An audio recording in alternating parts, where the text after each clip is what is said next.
The silence in the grand ballroom wasn't just quiet. It was pressurized. It felt like the air before a massive tectonic shift. I could hear the rhythmic clink of silver spoons against fine bone china, a sound that usually signaled luxury. It sounded like the ticking of a countdown. It sounded like the air was thick with the scent of 5,000 imported white lilies. Their fragrance so cloyingly sweet. It made my throat sweet. It was the smell of $500,000 lie. It was the smell of $500,000 lie. Dressed in a hand-painted silk kimono that cost more than most people's cars, leaned toward me.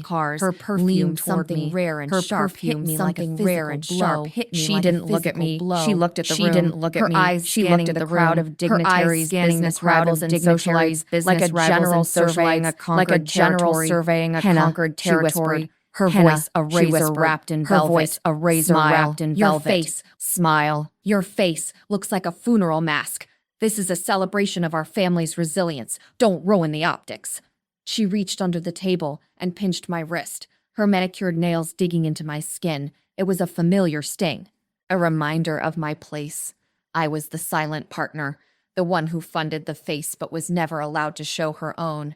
Now, she commanded, her smile widening for a photographer passing by. Stand up, give them the gift. Show this room that the rumors of a rift were just common gossip. Show them how much you love your sister. I looked at May, my little sister, my sensitive sister.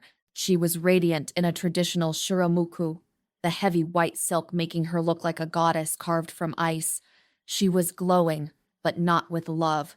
It was the glow of a scavenger who had just found the ultimate prize. Next to her sat Kenji. Seeing him in his formal hakama made my stomach turn. This was the man who, only a year ago, had whispered about our future children while his hands were already wandering toward my sister.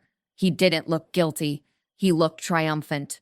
He leaned over and whispered something in May's ear, making her giggle, that high-pitched, crystalline sound that used to remind me of wind chimes, but now sounded like breaking glass. The gift sat on the table between us, a gold-wrapped box. The guests leaned in, their faces illuminated by the soft glow of 1,000 candles. This was the peak of the tea ceremony, the public display of family benevolence. I felt the weight of the legal envelope in my inner pocket. It felt like a loaded gun. I stood up, slowly. I felt every eye in the room track my movement. The journalists in the back, the ones I'd invited under the guise of a corporate merger, raised their long lenses. My mother is right, I said, my voice cutting through the murmurs like a scalpel. This isn't just a wedding. It's a statement. A statement about what happens when you build a house on a foundation of theft. The room went cold. I saw my mother's smile falter for a microsecond before she recovered. But it was too late. I wasn't reaching for the gold box. I reached for the envelope. May, you wanted a wedding that people would talk about for decades, I said, staring directly into her wide, panicked eyes. I'm going to make sure your name is on everyone's lips, but not for the reasons you think. I looked at the AV booth. The technician's face was pale. I knew who was paying his invoice. Not seeing you, how unracist you were. He hit the button. Let's look at the real costs of this union, I whispered. To understand how we got to this altar of lies, you have to understand the architecture of the Hayashi family. My father, a man of grit and silence, built Hayashi Logistics from a single truck into a multi-million-dollar empire. When he died, he left a legacy of ironclad contracts and a massive void. I was the one who stepped into that void. I was 22, fresh out of university with a degree in international finance and a heart full of duty. I spent 5 years in the dark corners of the company. I learned the shipping routes, the port bribes, the tax loopholes, and the delicate art of keeping our reputation spotless while the industry was covered in grime. I was the foundation. May was the face. My mother, Akari, made sure of that while I was at the docks at 4 a.m. negotiating with union reps. May was in Paris, studying art history on a budget that could have fed a small village. While I was squinting at spreadsheets until my eyes bled, May was being photographed at galas, the beautiful heiress of the Hayashi name. Hana is strong, my mother would say, never I asked for a vacation or a seat on the board. She doesn't need the spotlight. But May is fragile. She needs the world to be kind to her. That was the excuse for everything. May's failures were creative blocks. Her tantrums were emotional outbursts from a sensitive soul. My successes, they were just expected. Then came Kenji. He was a rising star in a top architecture firm. He was smart, articulate, and he looked at me like I was the only person in the room, or so I thought. We met at a benefit for the symphony. He didn't lead with a pickup line. He led with a question about our firm's carbon footprint. I was floored. For the first time in my life, someone saw the foundation, not just the money. We dated for 2 years. He became my sanctuary. When my mother would be billable me at dinner, Kenji would squeeze my hand under the table. When the stress of the logistics firm became too much, he would take me to a quiet park and talk about the houses he wanted to build, houses with deep roots and soaring glass walls. He proposed on a rainy Tuesday in my office. No cameras, no fanfare, just a ring and a promise. I want to be the one who supports you for a change, he told me. I believed him. I was so starved for genuine affection that I didn't notice the way his eyes lingered on May during family dinners. I didn't notice how May started wearing the same perfume I did, or how she suddenly developed an intense interest in modern Japanese architecture. The betrayal didn't happen all at once. It was a slow erosion. It started with accidental meetings. May would show up at the restaurant where Kenji and I were eating. "Oh, I didn't know you guys were here. Mind if I join?" My mother would insist. "Let her stay, Hana. She's been so lonely lately." Then came the texts. I saw Kenji's phone light up late at night. "May, I'm so confused about this art project. Can you help?"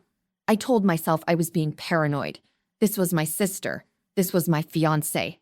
The breaking point came when I returned early from a high-stakes negotiation in Singapore.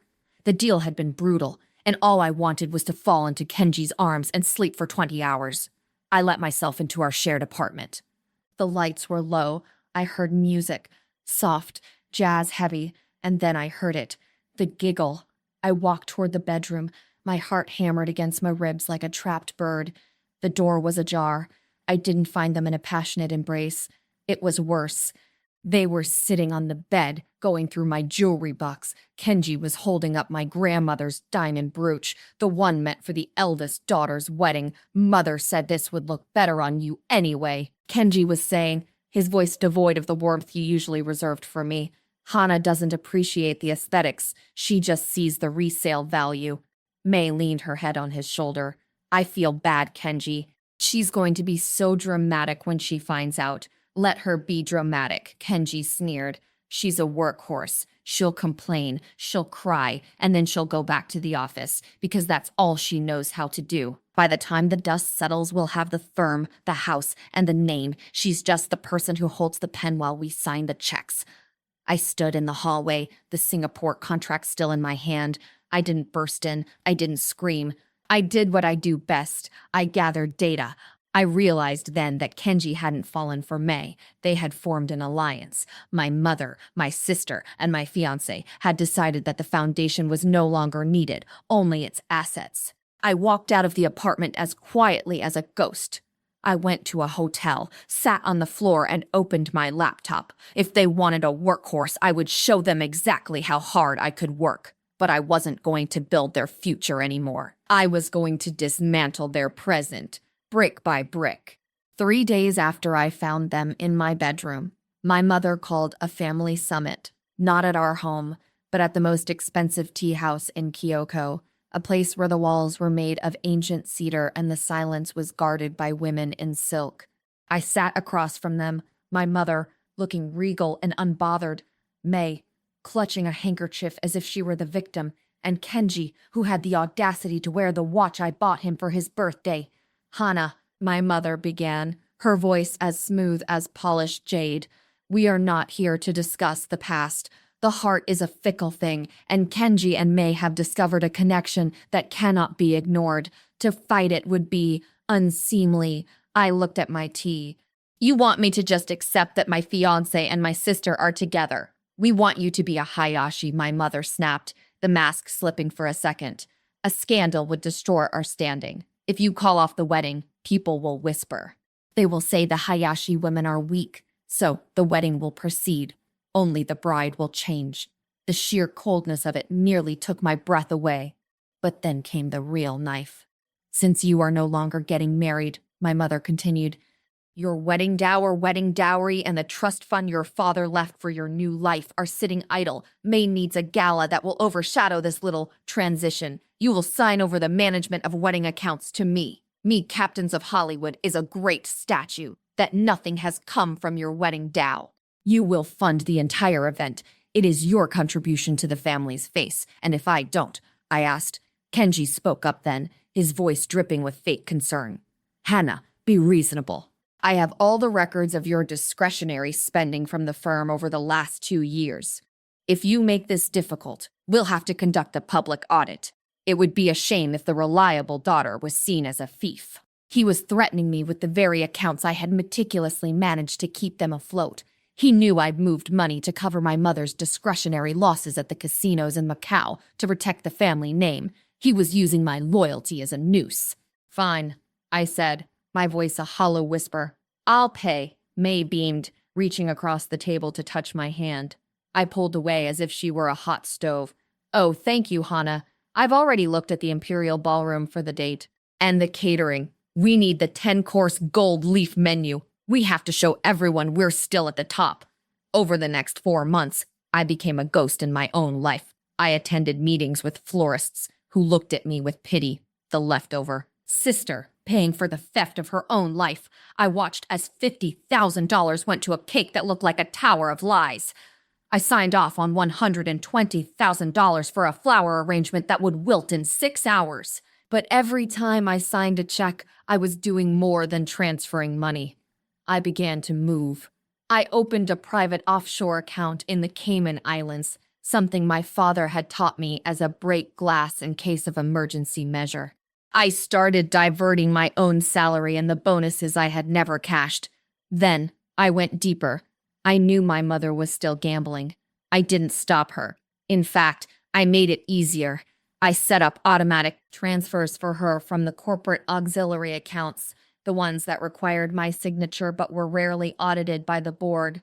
I was handing her the shovel she would use to dig her own grave. I also hired Marcus. He wasn't just a private investigator. He was a specialist in digital forensics. I want everything, I told him in a dark corner of a ramen shop. I want Kenji's deleted messages. I want his firm's internal emails. I want to know who he's talking to when May isn't looking. Marcus delivered. Within weeks, I had a folder that made my stomach turn. Kenji wasn't just with May for love. He was deep in debt. His architecture firm was a front for a failing real estate Ponzi scheme. He needed the Hayashi dowry to pay off some very dangerous people. And the best part, he was already bored with May. He was sleeping with her maid of honor, Chloe, promising her that as soon as the Hayashi money cleared, they would disappear to Europe together. I had the rope. Now I just had to wait for them to put their heads in it. The month before the wedding was a masterclass in psychological warfare. My mother moved me out of my office at the firm. May needs a space to manage the guest list, she said. You can work from the warehouse office for now. It's more practical. So, while my sister sat in an air-conditioned room picking out silk ribbons, I was in a corrugated metal shack by the docks, surrounded by the smell of diesel and salt. But it was perfect. No one was watching me there. I spent my nights with a forensic accountant I'd hired under a shell company name. We went through every cent of the wedding budget. They're bleeding you dry, Miss Hashi, the accountant said, adjusting his glasses.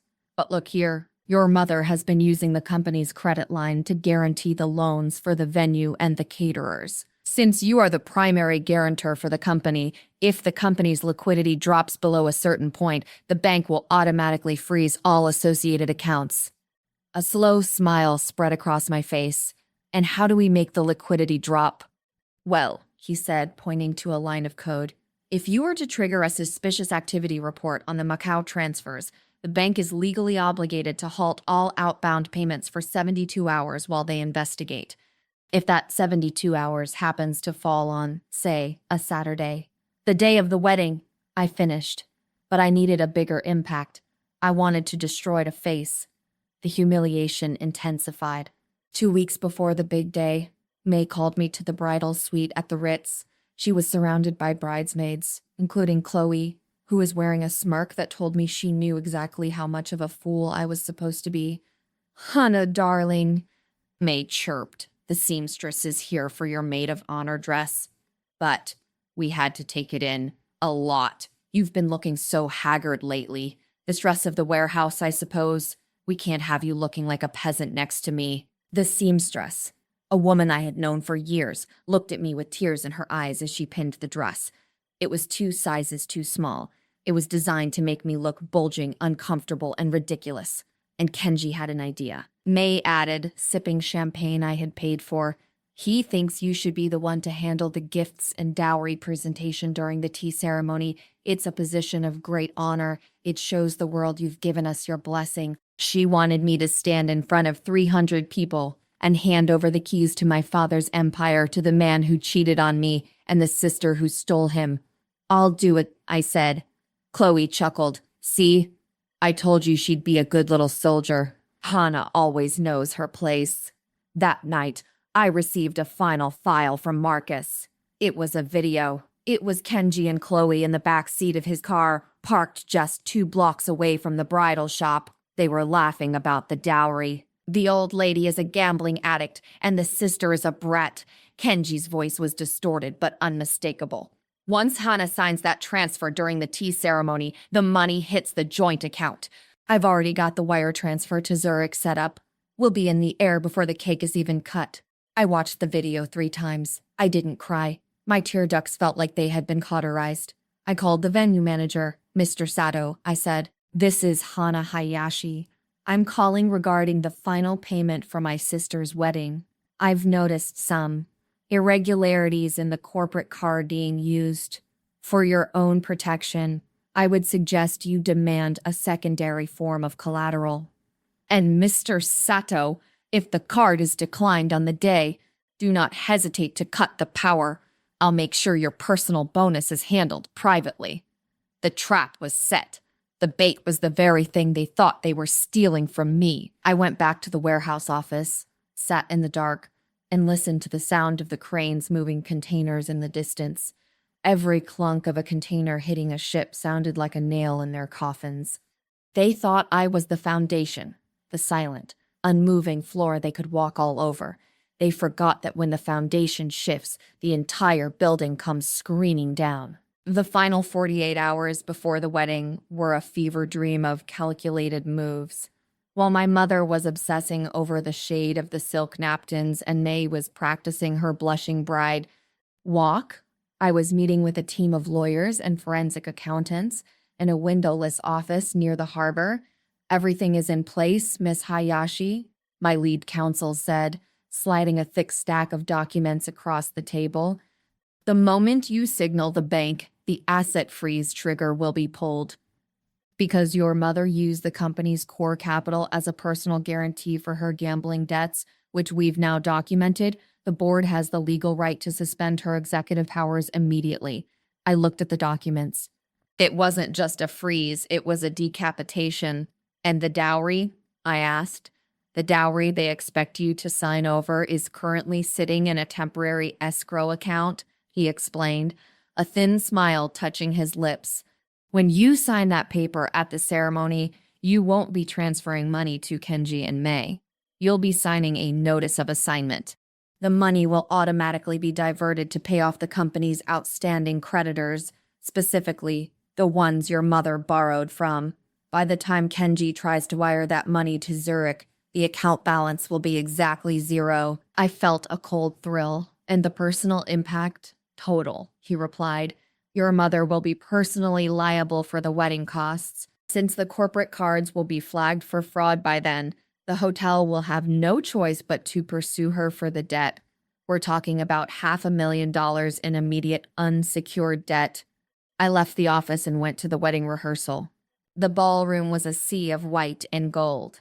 Kenji was standing at the altar, looking like the king of a world he hadn't built. He came up to me, smelling of expensive bourbon and arrogance. Hana, he said, leaning in close. I know you're hurt, but look at the bright side. After tomorrow, you'll finally be free of the family burden. You can go find some quiet accountant to marry, leave the high-stakes life to us. He actually patted my shoulder, a condescending, heavy-handed gesture. You're right, Kenji. I said, looking him dead in the eye. Tomorrow, I will be free, more than you can possibly imagine. I spent that night not sleeping, but watching the live feed from the hidden cameras Marcus had installed in the bridal suite. I watched Chloe and Kenji sharing a bottle of stolen champagne, laughing about how they were going to spend my inheritance. May thinks she's a princess, Chloe sneered, draped over Kenji. She doesn't realize she's just the ticket to the bank. She's a means to an end, Kenji replied, kissing her. Once the ink is dry on Hana's signature, we're gone. I recorded every second of it. I edited the footage into a highlight reel, interspersed with the bank statements showing my mother's losses and Kenji's secret debt ledgers. I titled the file, "The True Cost of a Hayashi Wedding." I sent it to the AV technician at the hotel with a final payment confirmation.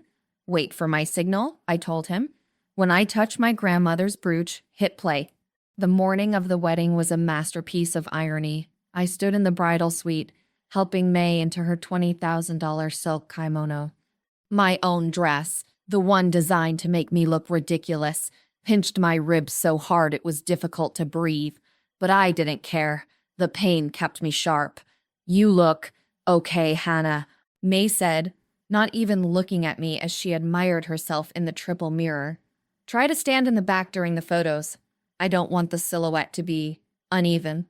Of course, May, I said, pinning a stray hair into place. Anything for your special day. The ceremony began. The music was a traditional blend of flutes and strings, haunting and beautiful. As I walked down the aisle, I felt the weight of 300 sets of eyes. The elite of the city were here, judges, CEOs, politicians. They were here to witness the great Hashi union. We reached the tea ceremony. This was the moment. My mother stood up, her face a mask of supreme triumph. She held a ceremonial gold pen. Today, she announced to the silent room, we don't just join two hearts. We secure the future of the Hayashi legacy. My eldest daughter, Hana, will now present the family gift, the foundational transfer that will empower our new couple to lead us into the next generation. She looked at me, her eyes commanding me to play my part. I stood up. The gold-wrapped box was in front of me. I didn't touch it. Instead, I pulled out the legal envelope. Mother, May, Kenji, I began. My voice was calm, but it had a frequency that seemed to vibrate the crystal chandeliers. You've spent a lot of time talking about the future, but we haven't talked about the price.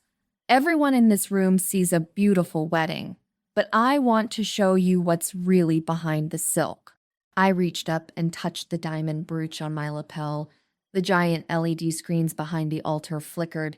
The fairy tale montage of May and Kenji disappeared. In its place, a massive red-lettered document appeared. Notice of asset seizure. The room gasped, a collective intake of breath that sounded like a cold wind. What is this? My mother hissed, her face turning a sickly shade of gray. Hana, sit down. I didn't sit. I stepped toward the microphone. What you see on the screen, I said, my voice amplified to every corner of the ballroom, is the result of a forensic audit. It shows that the funds being used for this wedding were embezzled from the Hayashi Logistics Employee Pension Fund by my mother to cover her gambling debts in a cow. The screens shifted. Now they showed the hidden camera footage. Kenji and Chloe in the suite, laughing about robbing the family. May is a brat. She's just the ticket to the bank.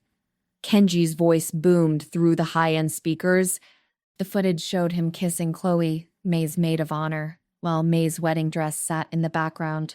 The chaos was instantaneous. May let out a scream that sounded like a wounded animal. She turned and slapped Chloe so hard the girl fell off her chair. Kenji tried to bolt for the side exit, but two men I'd hired acting as additional security blocked his path.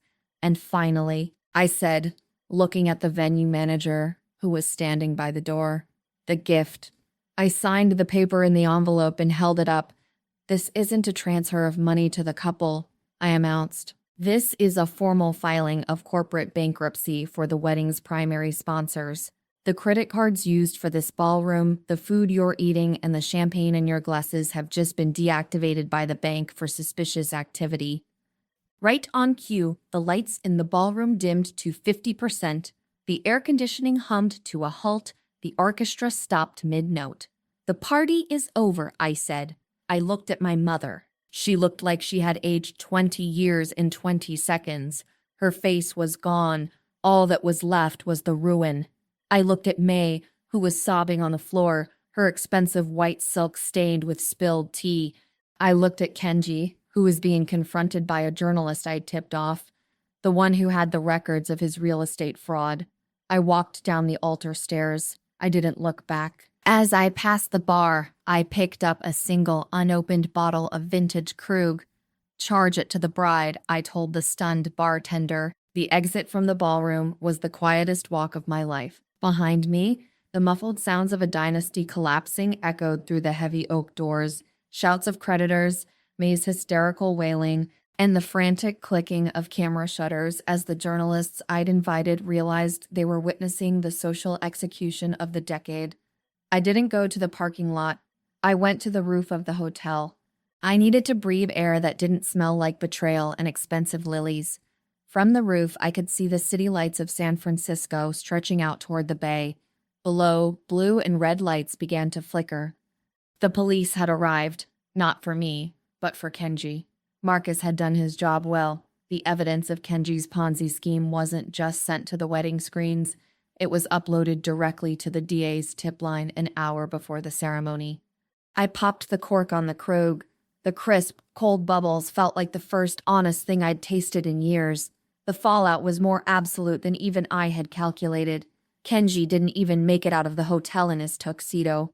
He was led out in handcuffs, his architectural genius facade shattered by the weight of 12 counts of wire fraud and embezzlement.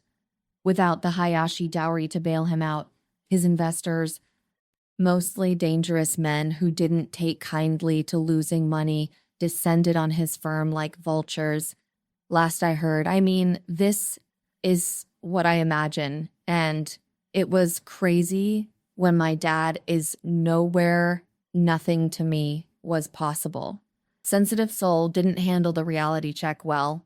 When the hotel sued for the unpaid $500,000 bill, she realized that Face can't pay the rent. She tried to sue me for emotional distress, but my legal team laughed her out of court before the first hearing. She's currently living in a studio apartment in a part of town she used to call the slums, working as a junior sales clerk at a department store.